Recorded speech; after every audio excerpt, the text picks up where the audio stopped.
Yay. Okay, so we're live and we're recording. So good that it finally worked. We had a bit of tech issues with Diana trying to get into the meeting, but she's here now. So we're going to take a really relaxed morning chatting, discussing your journey. And I'm so glad that you said yes to doing this interview in English, because most of my audience is in English. And I just thought I have to share your story because it's an incredible story. And so thank you for coming. I will try and do it in English. If I don't know the words, I just ask. So Absolutely. let's So try. I'm here to support you, and we're just sharing the journey that you've been on. So this is your story, and I think you and I have been friends for almost 13 years, for almost as long as we've been here in Switzerland. And so you've been following my coaching journey, and more recently, I've been guiding you on your health journey. So it's been an incredible time. What I really wanted you to share was that when we started working together, you didn't come to me for weight loss at all, even though you had excess weight all your life. I had. Already when I was younger, I was struggling with my weight. My mom always said, just take one piece of cake. It's enough for you. Or take a fruit. So I was struggling with my weight my whole life. It was always an issue. But when I came to you, I really had problems with my digestion. Yeah. So what was going on with your digestion? Can you explain what you were experiencing and why you eventually decided to reach out for help? I really had big problems getting stomach ache after I ate something, and I couldn't figure out what it was. And my husband is a trained cook, so 3 years ago, he told me, I know what you've got, because it's always an issue after Chinese food. It's always an issue if you eat something with MSG in it. Mm-hmm. Mm-hmm. So you took out MSG. I took out MSG and it became better. Okay. Because before I really went home, had to go to the toilet, had diarrhea, had a stomach ache. Doesn't explain what I had. I was lying on the floor, kind of. Yeah. It So hurt. painful. Yeah, it was really painful. And for hours on end, or was this like short-lived? Sorry? For hours on end? So this would be over a long time, like the whole night you would struggle with pain. It was shortly after I ate something. Mm-hmm. You could say like half an hour, 45 minutes after I ate something. And then it depended on how much was in there. And it could be like 2 hours. Okay. Wow. Okay. And so you removed MSG, and that kind of helped. But it helped a lot. It helped a lot. Good. I still felt there is something in my meals, something I'm reacting to. Mm-hmm. I had lots of wind. My stomach felt blown up. Bloated. Yeah. Mm-hmm. Yeah, it quite didn't feel good. So lots of bloating, lots of gas. Yeah. Okay. And you never knew when you were going to have the runs. Yeah, and sometimes imagine just sitting together with friends like you. Yeah. In the evening, eating a nice meal, sitting together, and after half an hour, 45 minutes, I felt like, okay, I now have lots of wind. I hope it's not smelling, and your stomach like that. And you couldn't enjoy the meals. Yeah. So really I uncomfortable. never knew what happened afterwards. Mm-hmm. Mm-hmm. You had to run for a toilet or something like that. Okay, so what made you eventually decide that you needed help? Because you tried quite a few things. I think you'd taken out MSG, you'd taken out some other things too. You'd taken out anything with yeast extract, is that correct? What else had you tried removing and testing over that time? Not that much, because actually I was fighting a bit because I thought, I know now what it is. I love to eat. We all in our family love to eat. We love to have a nice meal together, to prepare it. And It's not eating, it's enjoying. Yeah. And I was a bit afraid that if I have to take something out, I can't eat that anymore. I can't enjoy the meals anymore. Mhm. So I was pushing it away a bit Okay. Yeah. because I was afraid of what came to me, what I would have to do. Yeah. I So think that's it a took challenge. a lot of brain work, and it was like I just felt like it's not good yet, and now I have to change something Mhm. because I felt like my health is an At risk or issue. If I go on like that, my stomach or my digestion will become bigger problems, and I won't eat. I will become other uh, problems with other nutritions as well, and Mhm. that was something I didn't want to have. Right. So when we started working together, can you remember what my first recommendations were? Take out all the gluten and milk. And how did you feel about that recommendation back at the time? Because we've been friends for so long and you've seen me live this lifestyle for a long time. Okay. So you've seen that I eat mostly gluten-free and dairy-free, right? So how did you feel when I made that recommendation? Same recommendation as for what I do for myself. It was like, oh my gosh, what may I eat then? Yeah. I Okay. had no idea what was left Mm-hmm. if I take that everything out. And oh no, the first thing actually you said to me is write down what you're eating. Okay. Yeah. Correct. Journaling is an important part of it. Mm-hmm. And I'm a bit a lazy person, so it was like I wrote it down once, and then the other one day I didn't. So always thought, yeah, I know what I'm eating, and yeah, I'm a bit a lazy person in that kind of thing. Did you find it a useful exercise to be writing the things down? If you have issues after 2 or 3 days, it is always helpful to have a look back. 3 And days then back. it helps, yeah, Mhm. because you know what you've eaten the whole day. But if you're thinking back, do you really remember what you have eaten 3 days ago? Mhm. Every single Mhm. thing. Yeah. And it took some time to get used to write it down. Yeah. But after some time, you just did it because it became part of your day. So were you so that was one of the discussions we had because I suspected that you have some food sensitivities and that the food sensitivities, because of the nature of the antibodies that you need, they can live well. That food sensitivities reactions can happen anything between 2 hours and 72 hours. So between 2 hours and 3 days. That's why the journaling is really helpful. So I remember recommending the food sensitivity test, and we kind of went down a couple of paths there as well. So because budget was an issue, I recommended a local food sensitivity test, which was much more affordable. Can you remember what came back on that? Oh, yeah. The local one. No, we just made Two. we made the other one first. Yeah. And it came back with yeast, turmeric. Yeah. It also came back with sweet potatoes and potatoes, Yeah. watermelon, stuff Mhm. I never thought about. But you're actually talking about the results from the overseas food sensitivity test, because Yeah, we that was did two. yeah. And the first one, I remember, there was absolutely nothing on it. That's why we decided to do a second one.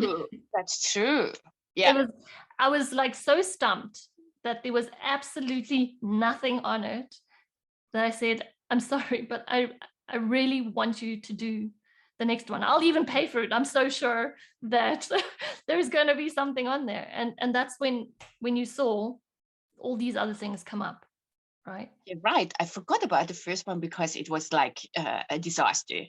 Yeah. It was a waste of It was money. like, okay, now we know nothing more. Yeah, unfortunately, it was that like that. But great. So we did the food sensitivity test, and so you took out the extra things, which was potatoes, things that contained yeast, which anyway was helpful because you were off gluten.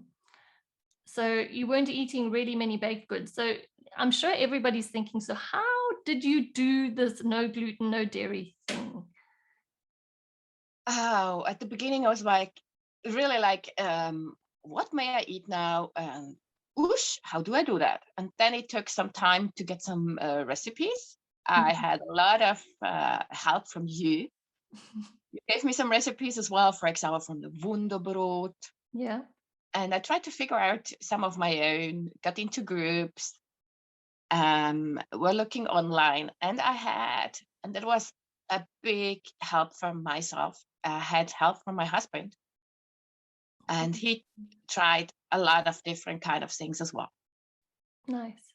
So in the So, end, and in the end, we found a lot of new grains or recipes we really liked as a family as well. For example, the first time he made falafel for me, I had to fight to get some because my kids really loved them as much. I had to tell them, you can eat everything on this table. I'm just eating that. Please leave me yeah. some. And now he is making it for the whole family from time to time. Mm-hmm. Yeah. Or millet. Millet. Millet. Okay. Yeah. Yeah. Mm-hmm. Something we never ate before. And we have it now from time to time. Yeah. And you cook it like couscous? Like, Yeah. yeah. Yeah. Nice. Yeah, I find it a great alternative too. So, okay, I want to have that discussion about the difficult periods, because they were definitely in the beginning, the times that we would have these conversations, and I remember the resistance coming from you, like, you know, I've taken this out for, I can't remember how long, maybe it was 2 months. You said 2 months, yeah. I said 2 months. I said, just do it for 2 months. Just do it for 2 months. And we got to the 2-month mark, and he was like, how long more do I need to be doing this? And I said, well, we're still waiting for answers on either it was a stool test and it was you hadn't completely resolved symptoms either, right? Yeah. Yeah. At the beginning, I felt a bit like, oh, Mireille, how long is this going on? And I'm not ready to do that for my whole life. And but I'm was getting used to it. It took some effort at the beginning, Mm-hmm. and it was hard. And I think it helped that we had a lot of discussions and talks in between, and we always set a goal for the next time.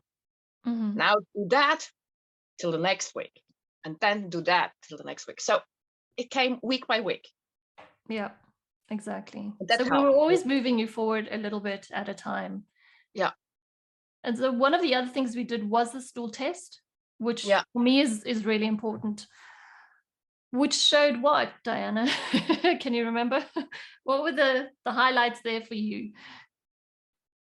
That I have a bacteria in my digestion. Everybody has it. I can't remember the name. H. Here. pylori, Helicobacter pylori. Yeah, that's it. And if you have that, it's really hard to digest anything. So it was like, oh, now everything is clear. Yeah.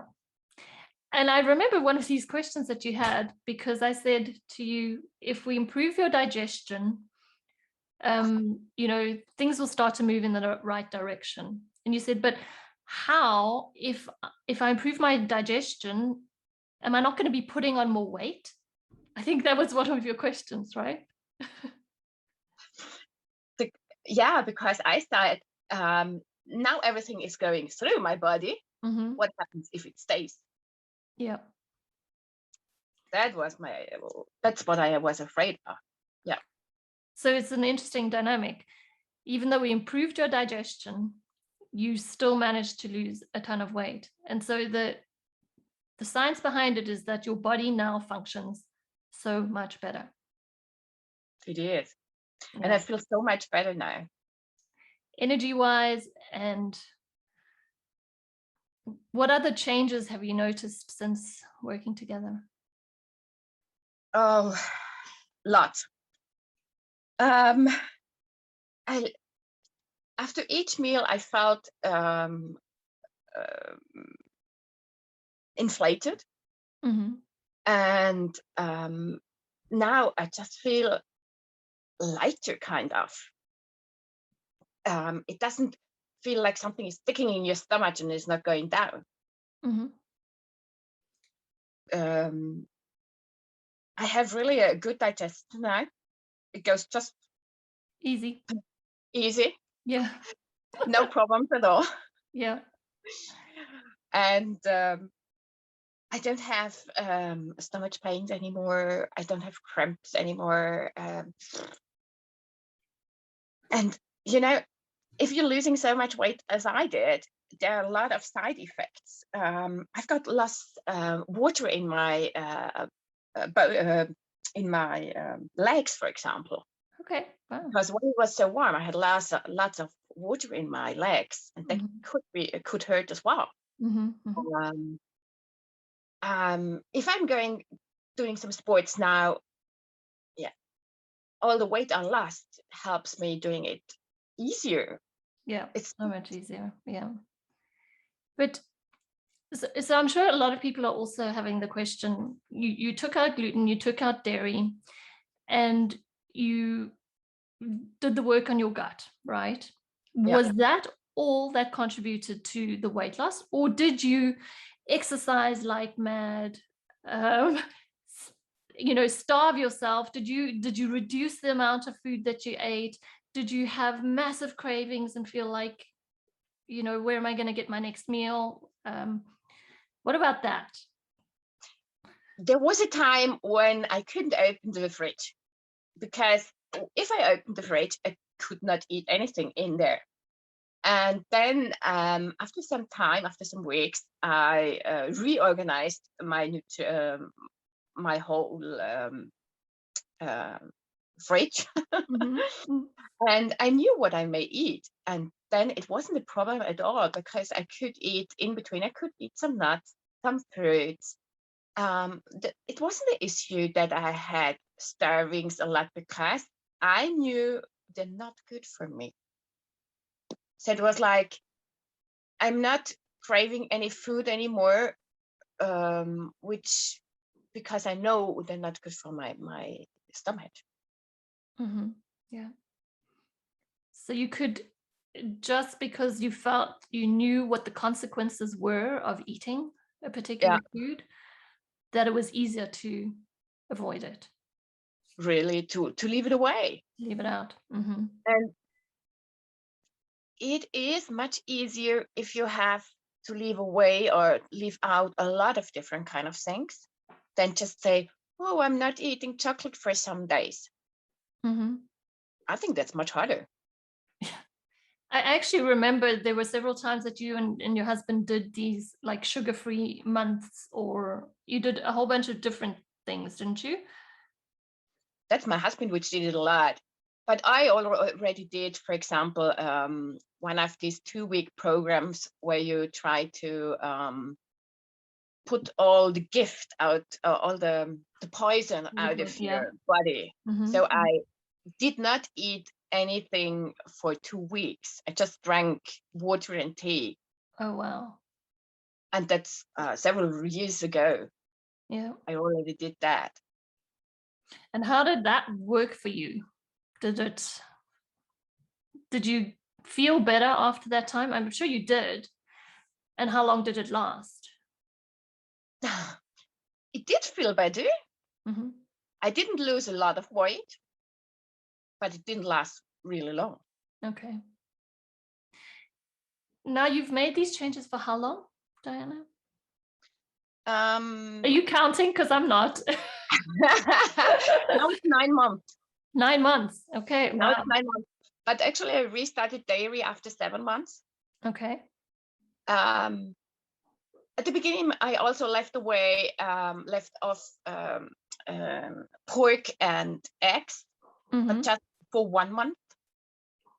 Then I reintroduced sugar after 5 or 6 months, because I did not eat any kind of added sugar. Yeah. And the dairy after 7 months, and now I'm still gluten-free. I reintroduce gluten in the next few weeks. Okay, so I'm looking forward to hearing how it goes. But so far, all your reintroductions you felt fine with, and you haven't noticed many bloating symptoms or anything like that coming back, have you? I didn't. But I realized, for example, that I have some issues with ram. Don't know the wording. Cream, yeah. Okay. So if something is made with a lot of whole cream, I get issues. Okay. So after reintroducing dairy product, it was like, oh, okay, something totally new. Yeah. I never could imagine that, because I did not react on milk. Okay, we have a couple of people online, so if they want to pose any questions, they can write them in the chat, and then we're gonna be opening for a chat discussion just now with them as well. But one of the things I wanted to ask is, okay, we did the food sensitivity tests, which I recommend as well, so people that know their food sensitivity test, food sensitivities, as well as the gut test. What were the other tests that we did? It was only the blood, is that correct? Stool test as well. Stool test, yeah. So stool test, food sensitivity, and blood chemistry. Yeah. Can you remember what came out of blood chemistry, our conversations around blood? Not really a lot. Okay. What I remember is there was quite a lot of nutrient deficiencies. And that's why I said digestion. It's just kind of a reinforcement that the digestion was an issue, as well as dehydration. So we've had chats about dehydration quite a bit as well. How are you doing on the hydration part? See, I live my You're better than me. For everybody else, I have to tell I'm really bad at drinking. If I'm drinking 1.5 liters a day, it's a lot. Okay. So I really have weeks where it was very well, and then I have weeks when it's really bad. Yeah. But yeah. I'm still working on it. Yeah. But I mean, I have my bottle with me, and I try to drink more. Yeah. But that's something I really also feel in my digestion. If I'm drinking more, it gets better. Yeah. There's so many things that work so much better when we're hydrated. Yeah. Okay. So those are some of the foundational pieces, but really, I think the core of what really fueled your progress was the nutrition changes. Yeah. As well as fixing your gut. And even then, we did a post-test on H. pylori, which is interesting, right? It's because you're one of the few that I said, okay, we just got to do this. And the H. pylori actually didn't come down. No. What happened? It went up. It went up. Okay. And we had the option between two different things. And I remember you having quite concerns about going the natural route with the H. pylori eradication. So there's the conventional way, which is a triple antibiotic, and the other way that I gave you two options was either a Matula tea or supplements. Do you want to take us through your thinking on those options that you considered? I'm really a woman of science. So my first thing was, all this nutrition stuff and all these supplements, and it's nice. But, I'm doing the antibiotics, clear, no question. And then I was rethinking about it, because all the antibiotics destroy everything inside of you. And we just were working on my gut for such a long time. and tried to get it healthier. And now I would destroy everything again. And I had a big discussion with my husband as well. And he, which is usually like me, told me, use the tea, try that one. And that's when I told you, let's try the tea. If it's not working, we're going for antibiotics. It could be the second way as well. Yeah. But I don't want to destroy everything which we achieved now. Yeah. But thankfully, the company came back with their guarantee and held true to their guarantee. So they've given you another set of tea. So you'll be doing that one, I guess, again. But despite not having eradicated H. pylori completely, you've still seen a huge improvement in your digestion. So you've done all the probiotics, as well as one of the things that I think really helped you was stomach acid, right? Yeah. If I used stomach acid after a meal, I felt lighter. Much lighter. Okay. Yeah. So you could really feel it was helping moving things through digesting your food. Mm-hmm. Yeah. Okay. Good. Okay, so we are open for questions. Nina asks, would you recommend food sensitivity tests, in example, in case when someone is struggling to lose weight regardless of good exercising and diet choices, and how extensive testing? It's a good question, Nina. Yes, I would, simply because I know and have seen so much how much food sensitivities cause inflammation in the body, just like Diana did. So weight is an issue with inflammation and an issue that your body does not feel safe enough to let the weight go. And that's why when I have people come to me for weight loss, I say, I'm not going to be targeting the weight loss. I'm going to be targeting the inflammation. I want to calm down your body so that it works better and is not feeling like it needs to hold on to the weight. And now it seems that your body it feels a lot safer and can just let go of the excess weight. Yeah. Yes. Yeah. And I think the fact that it's not dropped just like that, even though it's an incredible amount. I mean, I was talking about 20 kilos, and that was the last time we spoke. And I just saw you recently. It looks like more. Where are we at?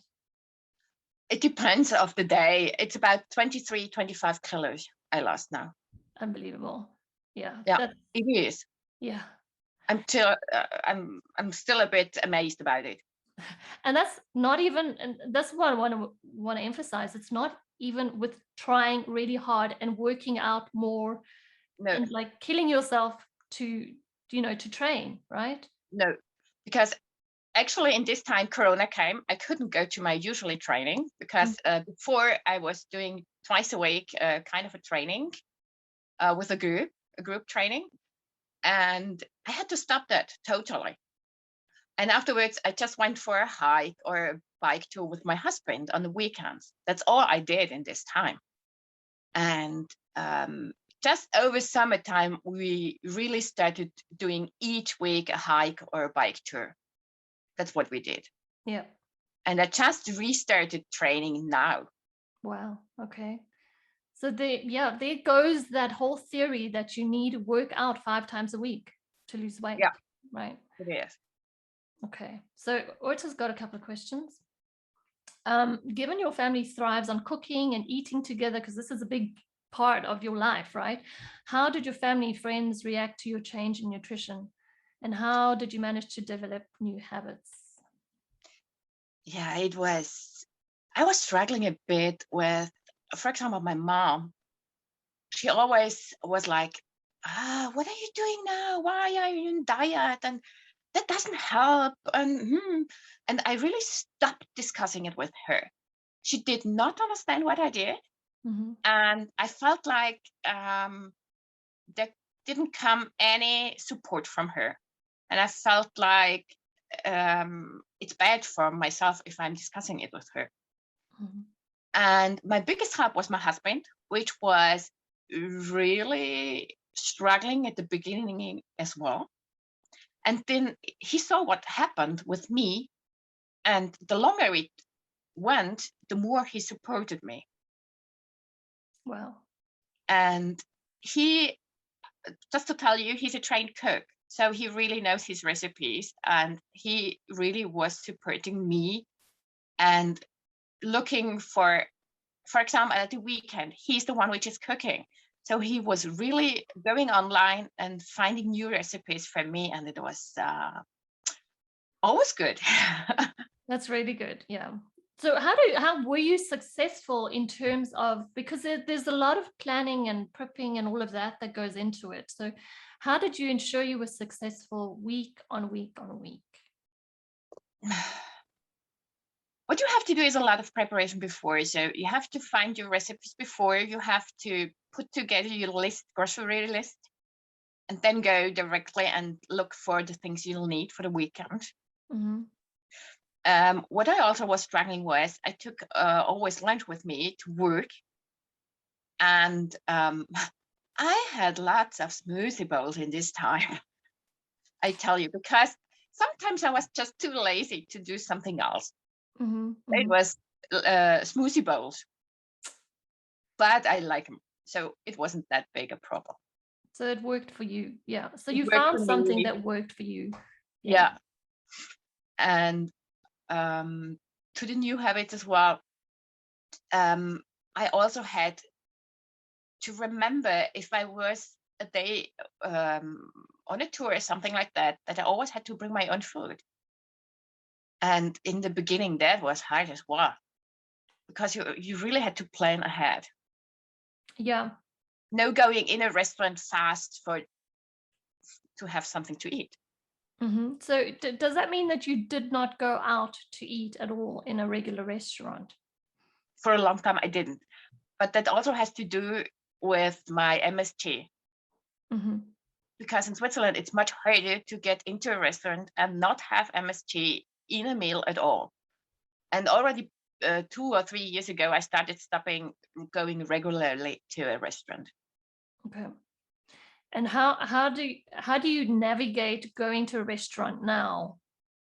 What do you do? Call ahead. Call ahead. Okay. Yeah, I call ahead and tell them what I have. Lots of restaurants don't know MSG at all. Mm-hmm. So you have to explain. In German, it's close, the same word to gluten. Yeah. So they always mix it up. So Okay. you always have to explain what you have. But I've really found some nice restaurants which fix you a nice meal, and I just go to them now. Mm-hmm. Okay. And with the whole gluten and dairy thing, because I mean, where we live, that's not a thing at all, right? It is. So how have the restaurants responded to your requests in terms of gluten and dairy-free meals? Or what do you recommend for people to be ordering if they're trying to go gluten and dairy-free at a restaurant? Just take a salad bowl. With That's what you usually get. You get a salad bowl. Mm-hmm. You get your own dressing, because Mm-hmm. they are afraid.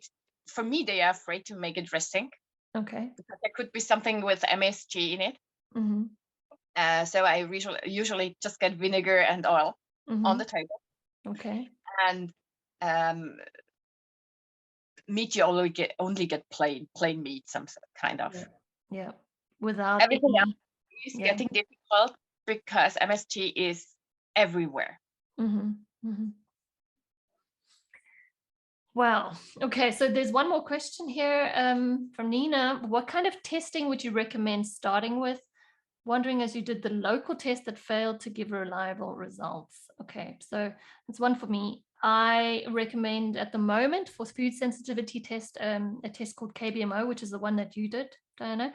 And they've come out with a newer test. We tested 132 foods, and their newer test is a little bit more expensive, but they're testing 176 foods.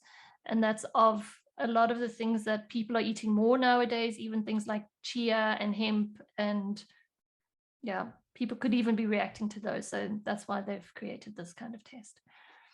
But yeah, that's the test that I recommend. There are other ones around, but I feel this one has been giving pretty reliable results that people can work with as well.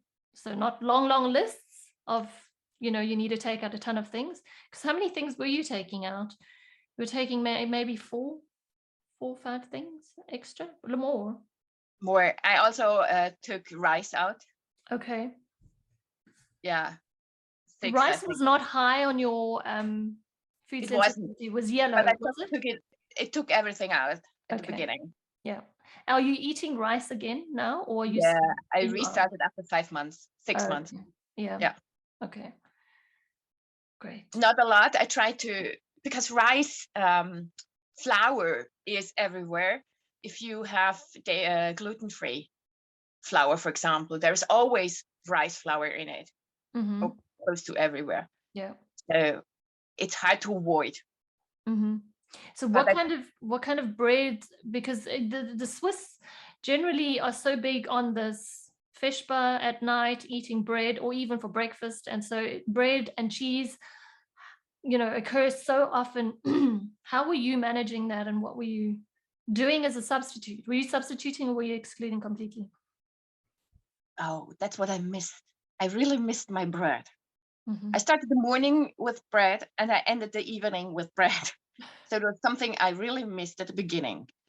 A substitute was my smoothie in the morning and smoothie bowls and muesli. Mm-hmm. And then I made a lot of Wunderbrot Mm-hmm. at the beginning. But there are lots of nuts and seeds in it, and it's not quite a bread. Mm-hmm. So I had to figure out another kind of bread. And all the gluten-free, already mixed up breads doesn't work for me because I can't take the yeast. Mm-hmm. Because I took the yeast out as well. So I figured out a bread with mandelmehl, almond Mm-hmm. flour. And that's the best one, actually. I really love this one. Great. And I always make small breads Mm-hmm. and freeze them Great. and take them out if I use some. But I don't eat as much bread anymore. Okay, so that's one big lifestyle change that has happened over this time. Yeah. Okay. Yeah. So when you do eat bread, what are you putting on it now? That's another question I think a lot of people want to know. It's interesting that I never really liked lots of Aufschnitt, Cold meats and cold meats and stuff like that, because there's lots of MSG in it.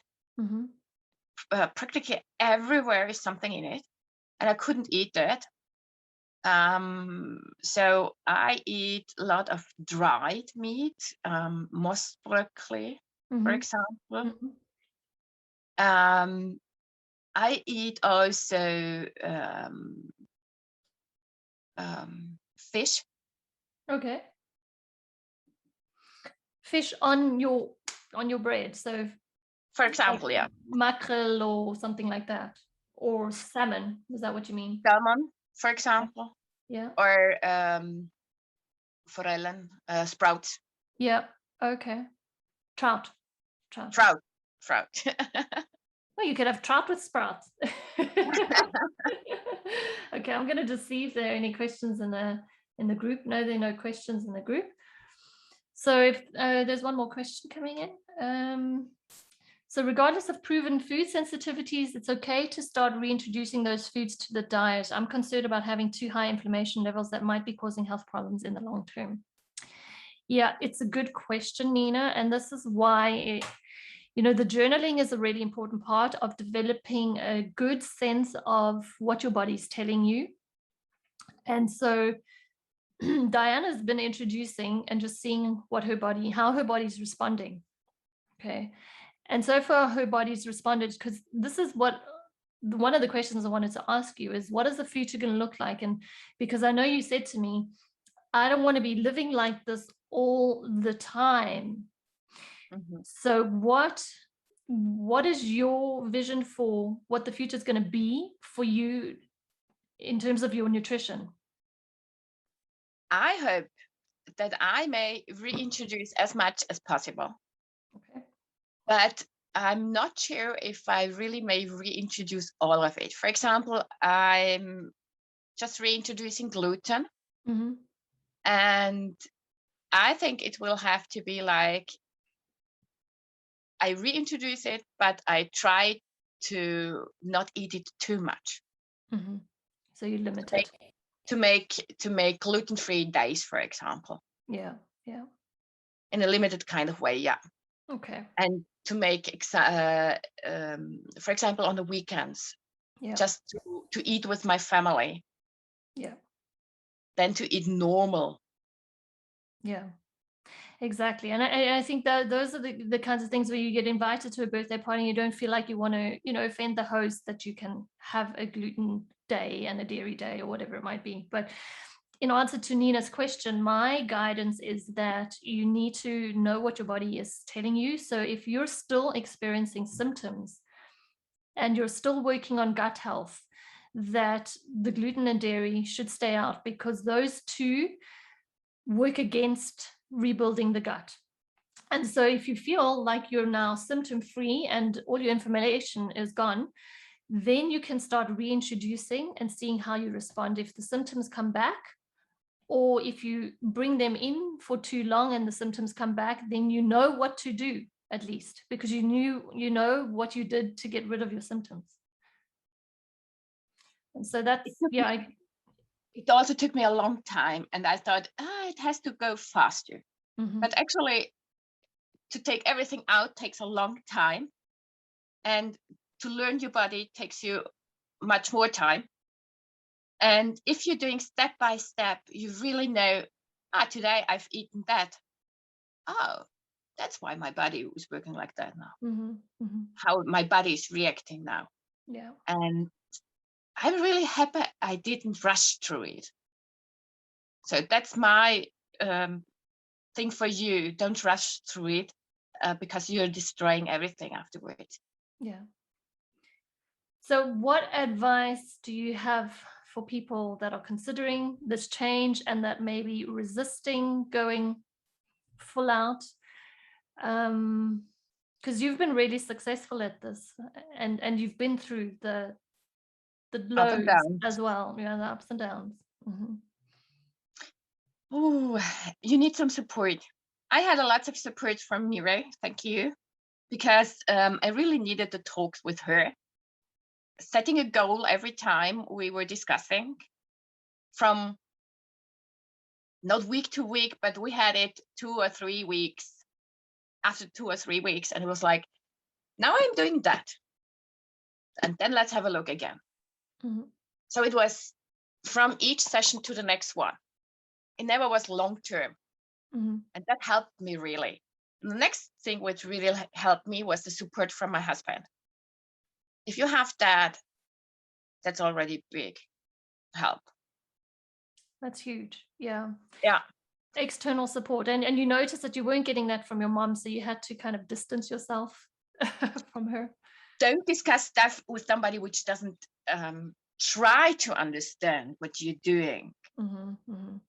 Because she thought I'm doing a diet. And I had told her 5 or 6 times, I'm not doing a diet. I'm doing it for my digestion. Yeah. Yeah. Good. Well, I really want to commend you from the bottom of my heart, because it's been incredible watching you go through this process, and just every single time we see each other, it's just new progress. And yeah, you've made incredible strides. So as your friend, thank you so much. Thank you. I needed your support really going through this time. You're welcome. Okay, I'm going to stop recording.